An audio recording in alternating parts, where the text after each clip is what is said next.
या बातमीचे प्रायोजक आहेत रिदान ज्वेलर्स। आमच्याकडे 24 कॅरेट, 22 कॅरेट, 20 कॅरेट आणि 18 कॅरेटचे सोन्याचे हॉलमार्कचे दागिने मिळतील। HUID नंबर प्रमाणित दागिन्यांसाठी GST बिल घेणे अनिवार्य। 100% रिसेल गॅरंटी। इतकेच नव्हे तर प्रत्येक 10 ग्रॅम सोने खरेदीवर 10 ग्रॅम चांदीचे नाणे 20 जुलै 2024 पर्यंत अगदी मोफत। ग्राहकांसाठी विशेष रिदान गोल्ड योजना। ग्राहकांनी सलग 11 हप्ते भरल्यावर 12वा हप्ता आम्ही भरणार। त्याची रक्कम 1000च्या पुढे कितीही। मजुरीवर 50% सूट देखील मिळेल। पत्ता रिदान jewellers, 133 new तिरेगाव, Chandni Chowk, forest, Solapur.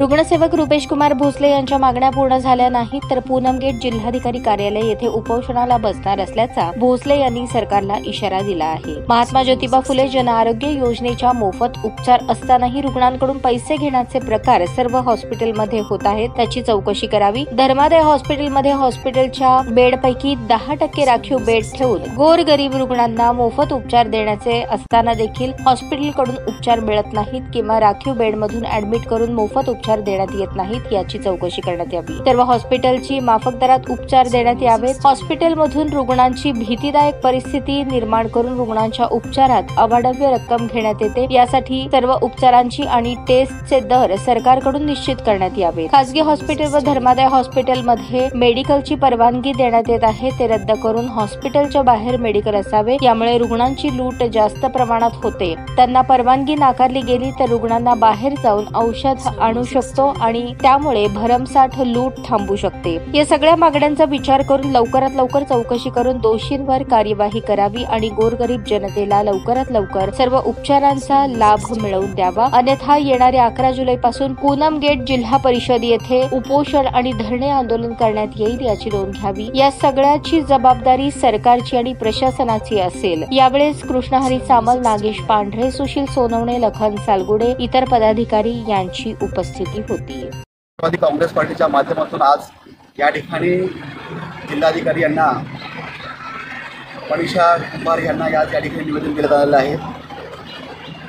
हॉस्पिटलच्या बाबतीमध्ये आज या ठिकाणी गंभीर परिस्थिती सोलापुरात निर्माण झालेली आहे। सरकार कुणाचं आहे तरीही जनतेची कामं ही राष्ट्रवादी काँग्रेस पार्टीच्या माध्यमातून केलीच पाहिजे।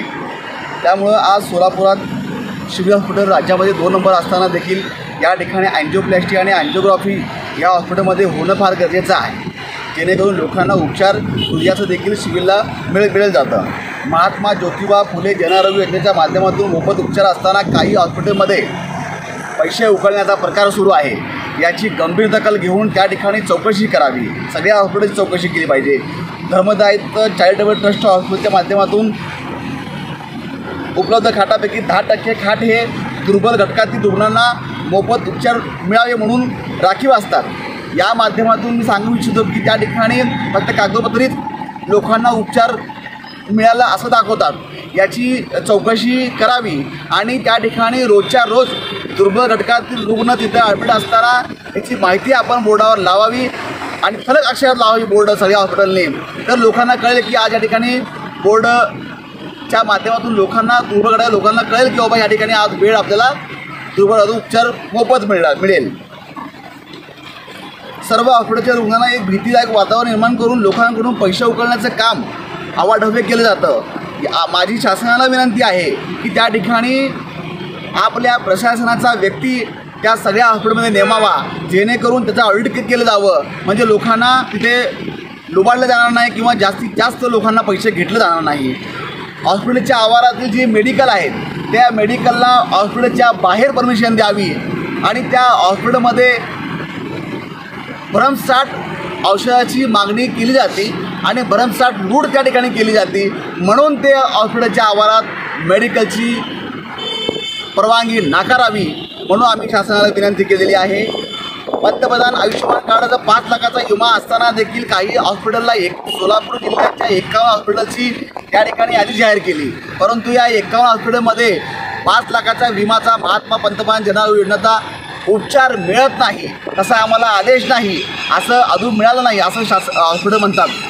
जर या ठिकाणी लोकांना या मागणीचा पुरेपूर उपयोग झाला नाही, तर या मागणीचा आमच्या निवेदनाचा विचार केला गेला नाही, तर येणाऱ्या 15 जुलैपासून राष्ट्रवादी काँग्रेस पार्टीच्या विजेंटीच्या माध्यमातून जिल्हाधिकारी पूनम गेट येथे उपोषणाला बसण्याचा मी या ठिकाणी जाहीर करतो। आणि जोपर्यंत ह्या मागण्या पूर्ण होत नाहीत, लोकांना उपचार मोफत मिळण्याचा प्रयत्न होत नाही, तोपर्यंत उपोषणातून आपण उठणार नाही, असं मी या ठिकाणी शासनाला सांगू इच्छितो। ताज्या बातम्या पाहण्यासाठी प्राईम महाराष्ट्र न्यूज चॅनलला सबस्क्राईब करा।